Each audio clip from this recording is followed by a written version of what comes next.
수련회에 가면 학생들이 종종 부르는 찬양이 있습니다. 바로 Deep Down in My Heart라는 찬양입니다. 이 찬양의 가사 중에 이런 가사가 있습니다. Do you love your Jesus? 그리고 이어서 나오는 가사가 Yes, I love my Jesus입니다. 보통 이 찬양을 부를 때 인도자가 당신은 주님을 사랑합니까? 라고 선창을 하게 되면 이제 회중들이 큰 소리로 네, 나는 주님을 사랑합니다 라고 화답하는 형식으로 이 찬양을 부르곤 합니다.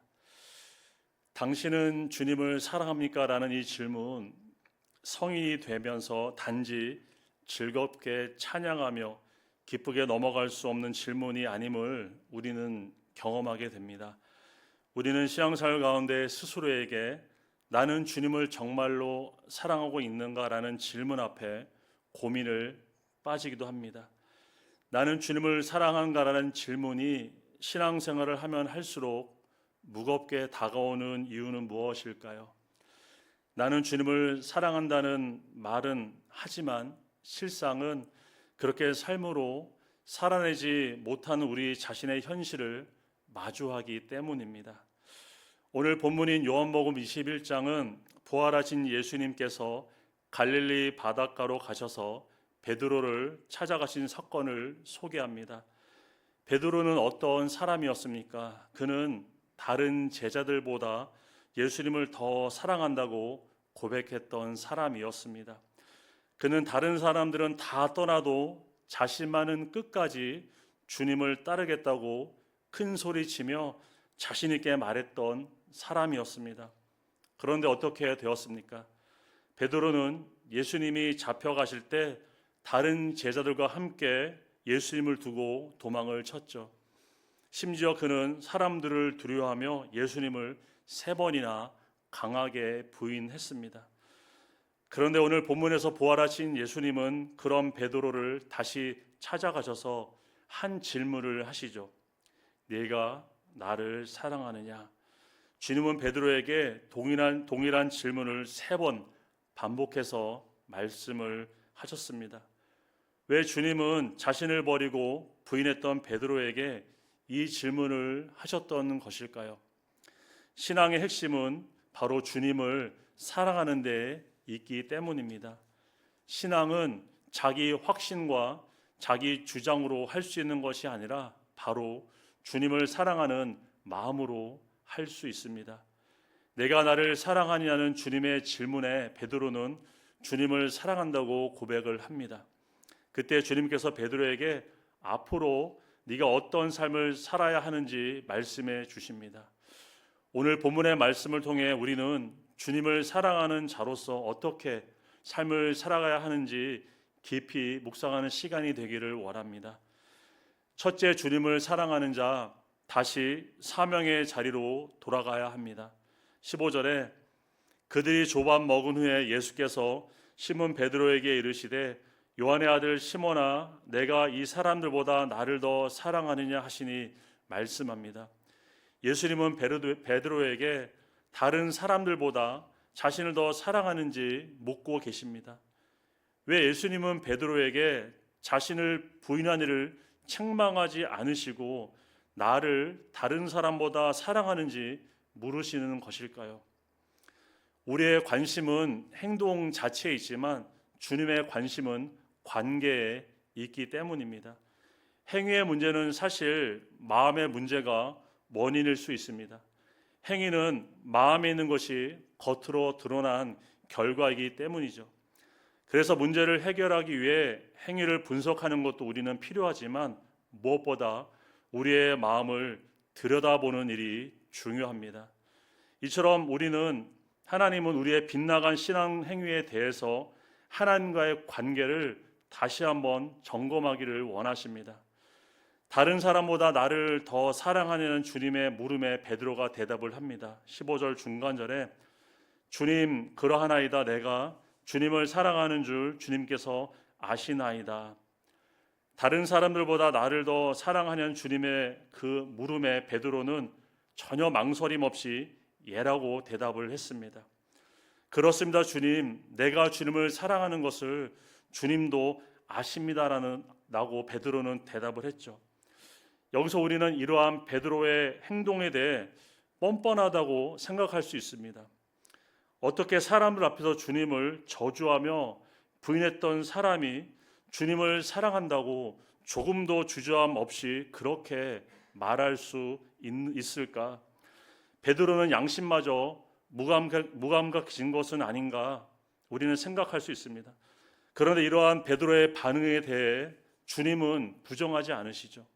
왜 나를 사랑하는데 사람들 앞에서 나를 그렇게 부인했느냐? 주님은 베드로를 책망하지 않으셨습니다. 그리고 베드로의 사랑한다는 그 고백에 주님은 이렇게 말씀을 하십니다. 15절 끝에 이르시되 내 어린 양을 먹이라 하시고 이렇게 말씀하고 있죠. 예수님은 어부인 베드로를 부르셔서 사람을 취하는 사명을 살 것을 말씀하셨습니다. 그러나 예수님께서 십자가에서 죽으시자 베드로는 그 사명을 뒤로하고 다시 물고기 잡는 옛 생활로 돌아갔습니다. 그런데 주님은 사명에서 떠난 베드로에게 다시 찾아오셔서 다시 주님의 양을 먹이라는 목양의 사명을 감당하게 하십니다. 왜 주님은 목양의 사명을 그의 성공의 자리에서 맡기시지 않으시고 실패의 자리에서 맡기시는 것일까요? 영혼을 섬기는 일은 그 사람의 결단과 능력으로 되는 것이 아니라 주님과의 관계에서부터 시작되기 때문입니다. 교회를 세우고 공동체를 섬기는 일은 나의 힘이 아니라 주님을 사랑하는 마음으로 할 수 있음을 오늘 성경은 우리에게 말씀하고 있습니다. 주님은 또다시 베드로에게 나를 사랑하는지 물으시며 주님과의 관계를 더욱 확증을 하시죠. 16절에 또 두 번째 이르시되 요한의 아들 시몬아 내가 나를 사랑하느냐 하시니 이번에도 베드로는 똑같이 대답으로 반응합니다. 16절 중간절에 주님 그러하나이다 내가 주님을 사랑하는 줄 주님께서 아시나이다 베드로가 대답을 합니다. 그리고 주님께서도 베드로에게 내 양을 치라는 목양의 사명을 그에게 다시 확인시켜 주시죠. 그런데 주님 여기서 멈추지 않으시고 세 번째 다시 내가 나를 사랑하는지 주님 물으십니다. 그런데 세 번째 질문에 베드로의 반응이 그전과 다릅니다. 17절 중간절에 베드로가 근심했다고 성경은 우리에게 말합니다. 공동번역에 보니까 베드로의 마음이 슬퍼졌다 이렇게 기록하고 있습니다.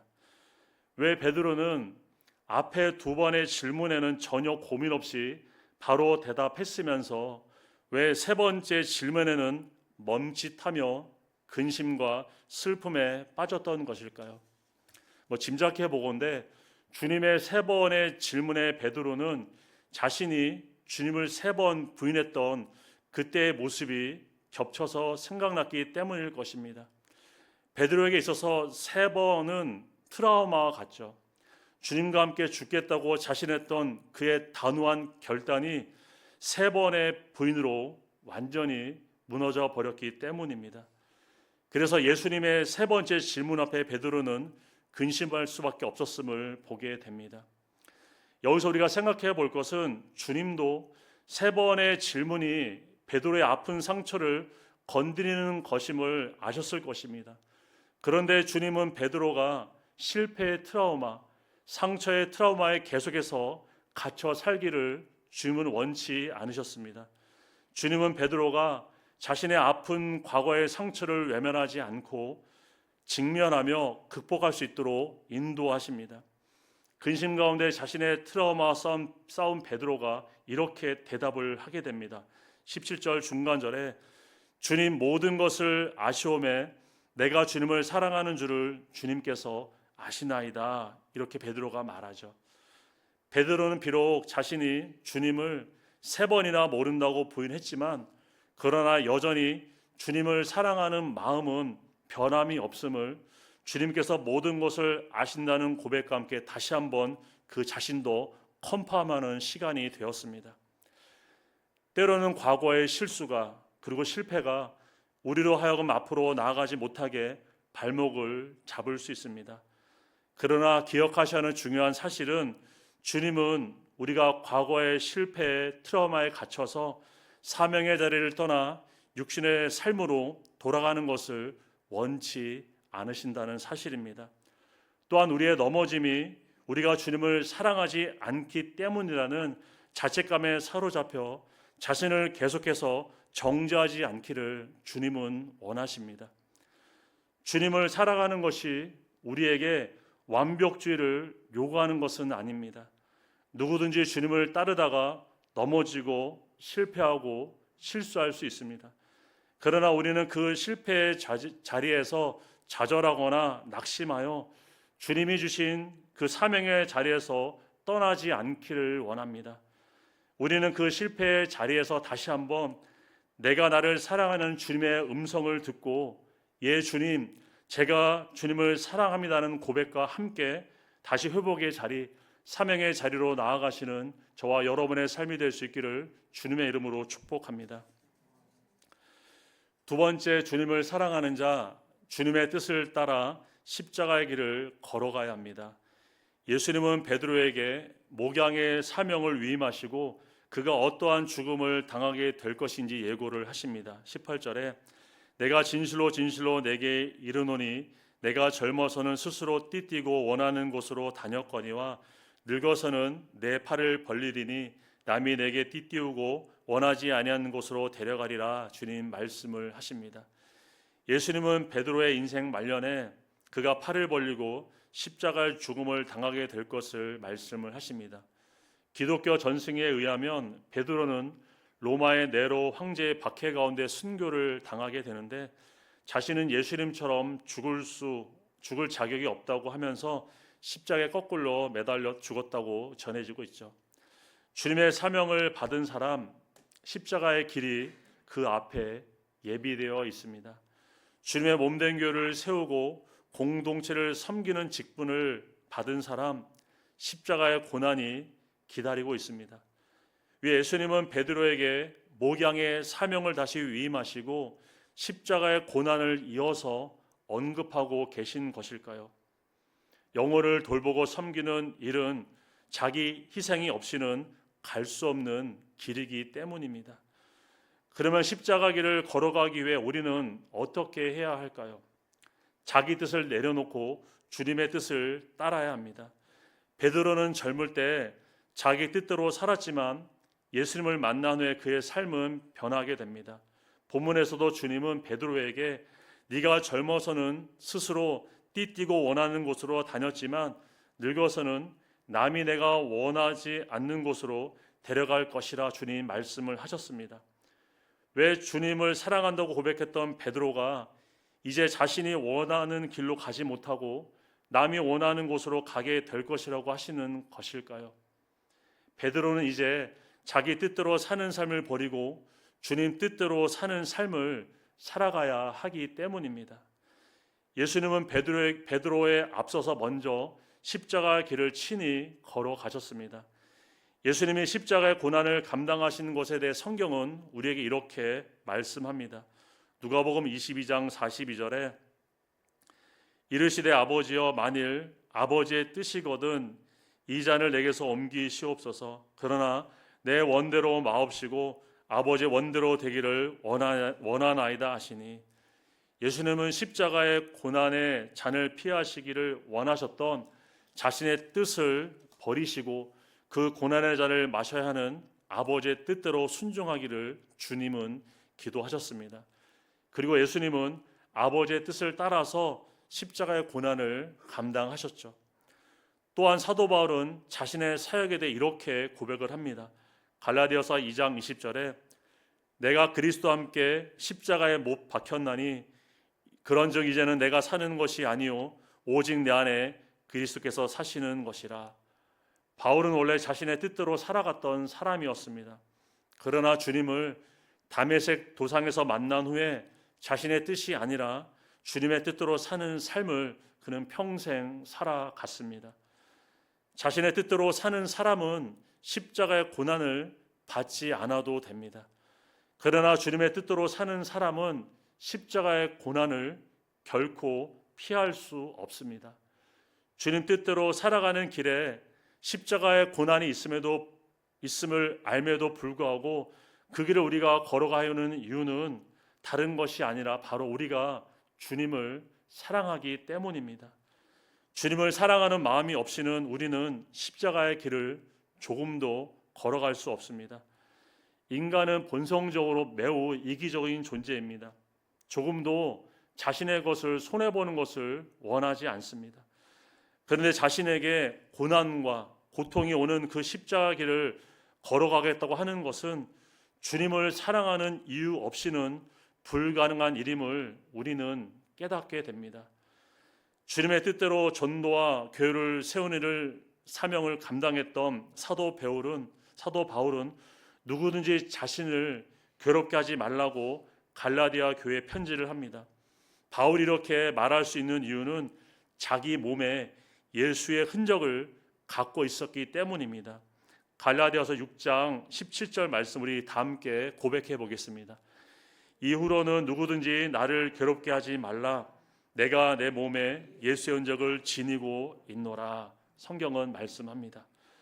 바울이 지닌 예수의 흔적, 바로 예수님을 증거하고 교회를 세우며 영혼을 섬기는 일을 위해 박히로 생긴 상처 자국이죠. 우리는 주님을 위해 그리고 교회를 위해 어떤 상처의 흔적을 갖고 살아가고 있습니까? 교회를 세우고 공동체를 섬기라고 우리에게 위임하신 그 직분과 사명에 대해 우리는 자기 희생을 감수하며 십자가의 고난도 함께 감당하는 삶을 살고 계신지요? 영혼을 돌보고 섬기는 일을 감당하면서 고난을 당하는 것 전혀 이상한 것이 아닙니다. 오히려 교회를 세우고 공동체를 섬기는 일을 하면서 어떠한 고난이 나에게 없다면 과연 나는 주님의 일을 내 뜻대로 하고 있는 것은 아닌지, 주님의 뜻대로 우리는 하고 있는 것인지 다시 한번 돌아볼 수 있어야 합니다. 그러면 주님의 양을 먹이고 공동체를 섬기는 일, 십자가의 고난으로 끝나게 되는 것일까요? 십자가의 고난과 죽음은 사라지는 것이 아니라 하나님의 영광이 된다고 오늘 본문은 말씀을 합니다. 19절에 이 말씀을 하심은 베드로가 어떠한 죽음으로 하나님께 영광을 돌릴 것을 가리키심이더라 말씀을 합니다. 여기서 주목할 것은 이 말씀은 예수님이 하신 말씀이 아니라 요한복음의 저자인 사도 요한의 설명입니다. 요한은 제자들 중에서 가장 늦게 죽음을 맞이했던 사람입니다. 그는 훗날 베드로의 십자가의 죽음이 하나님께 영광을 돌리는 위대한 죽음이었음을 보았고 그것을 이렇게 기록했습니다. 교회를 세우고 사람들을 섬기다가 당하는 상처와 고난, 당장은 나에게 힘듦과 고통일 수 있습니다. 그러나 그것은 고난으로 끝나는 것이 아니라 하나님께 영광을 돌리는 것임을 우리는 잊지 않으시길 바랍니다. 예수님을 사랑한다는 고백은 너무 듣기 좋고 참으로 아름답습니다. 그러나 예수님을 사랑하는 자에게 뒤따르는 삶은 결코 평화롭고 또 보기 좋은 꽃길만은 아니죠. 예수님을 사랑하는 자에게 요구되는 삶은 바로 자신이 생각했던 것보다 더 자신을 낮춰야 하고 자신이 예상했던 것보다 더 자신을 희생해야 하는 십자가의 고난과 죽음의 길입니다. 우리는 주님을 사랑하는 자로서 교회를 세우고 영혼을 돌보는 일을 감당할 때 마주하게 되는 십자가의 길과 그 고난의 삶을 온전히 믿음을 갖고 나아가며 하나님께 영광을 드리는 저와 여러분의 삶이 될 수 있기를 주님의 이름으로 축복합니다. 마지막으로 주님을 사랑하는 자, 다른 사람의 신앙과 비교하지 말고 주님만 바라봐야 합니다. 예수님께서 베드로가 어떠한 죽음을 맞게 될 것인지 말씀하신 후에 베드로에게 자신을 따를 것을 말씀을 하시죠. 그런데 그때 베드로가 갑자기 뒤를 돌아보며 뒤따라오던 한 제자를 주목을 합니다. 20절에 베드로가 돌이켜 예수께서 사랑하시는 그 제자가 따르는 것을 보니 그는 만찬석에서 예수의 품에 의지하여 주님을 파는 자가 누구 오니까 묻던 자더라. 베드로가 뒤를 돌아봤을 때 바로 그가 봤던 사람 바로 사도 요한이었습니다. 그리고 베드로는 요한에 대해 주님께 묻습니다. 21절에 이에 베드로가 그를 보고 예수께 여짜오되 주님, 이 사람은 어떻게 되겠사옵나이까? 성경은 말씀합니다. 왜 베드로는 주님을 따르다가 갑자기 뒤를 돌아보고 요한에 대해 물었던 것일까요? 자신은 십자가의 고난과 죽음의 길을 가야 하는데 다른 제자의 삶은 어떻게 되는 것인지 베드로는 궁금했습니다. 이러한 베드로의 모습, 오늘날 우리에게도 일어날 수 있는 모습입니다. 우리는 신앙생활을 하면서 다른 사람들과 비교할 때가 있습니다. 왜 저 사람은 저렇게 기도응답을 잘 받을까? 그런 부러움을 갖기도 하고, 왜 저 사람은 저렇게 극성스럽게 신앙생활을 하는 것이, 또 왜 저 사람은 아무 일도 하지 않는 것일까? 또 우리는 다른 사람들의 신앙생활을 보며 이런저런 또 생각과 비교를 하며 판단하기도 합니다. 오늘 베드로는 주님을 따르다가 갑자기 다른 제자의 삶은 어떻게 되는지 상관을 하며 주님께 아뢰습니다. 이때 주님께서 이렇게 대답을 하시죠. 22절에 예수께서 이르시되 내가 올 때까지 그를 머물게 하고자 할지라도 내게 무슨 상관이 있느냐? 너는 나를 따르라 하시니 말씀을 합니다. 베드로의 질문은 요한도 자신처럼 죽임을 당하게 되는지에 대한 질문이었습니다. 이에 예수님은 내가 다시 올지라도 그가 살아있기를 바란다고 해서 그것이 너와 무슨 관계가 있냐고 말씀하신 것입니다. 그러나 베드로는 주님의 말씀을 잘 이해하지 못하죠. 그래서 그 제자는 죽지 않는다고 다른 제자에게 그렇게 말을 합니다. 성경 우리가 주님을 따르는 삶에 있어서 다른 사람의 인생에 상관하지 말고 또한 비교하지 말고 묵묵히 자신에게 주어진 길을 걸어가야 함을 우리에게 말씀을 합니다.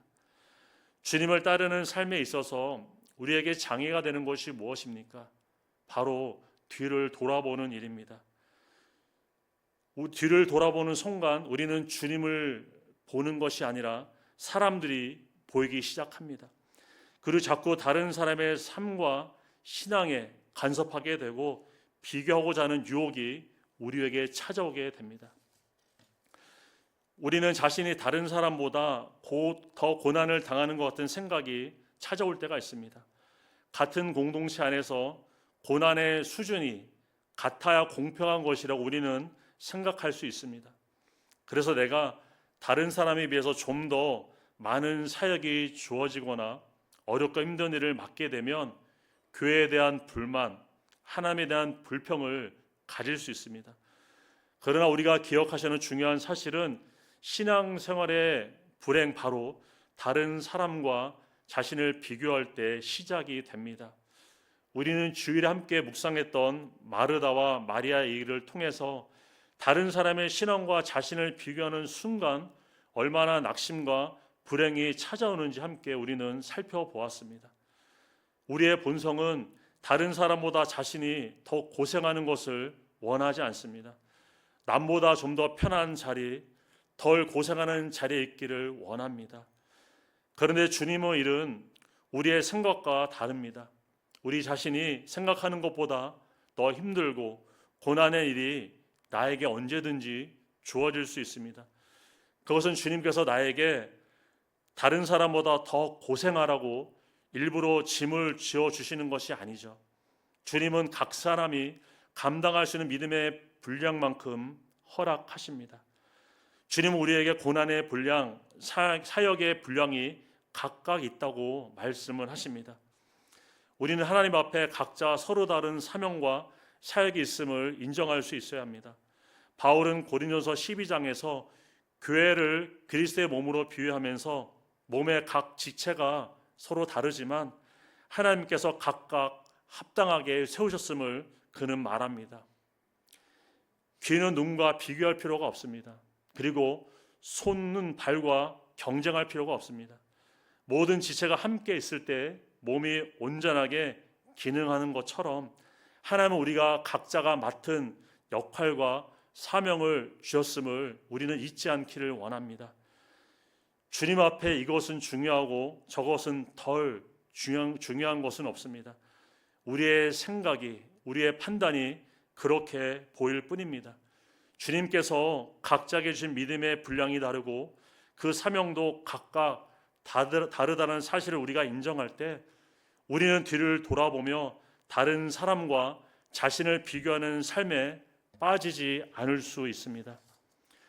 우리는 주님을 사랑하는 자로서 다른 사람의 신앙을 상관하지 말고 또한 자신과 비교하려고도 하지 말고 믿음의 주여 온전케 하시는 예수님만 바라보며 나아갈 수 있기를 바랍니다.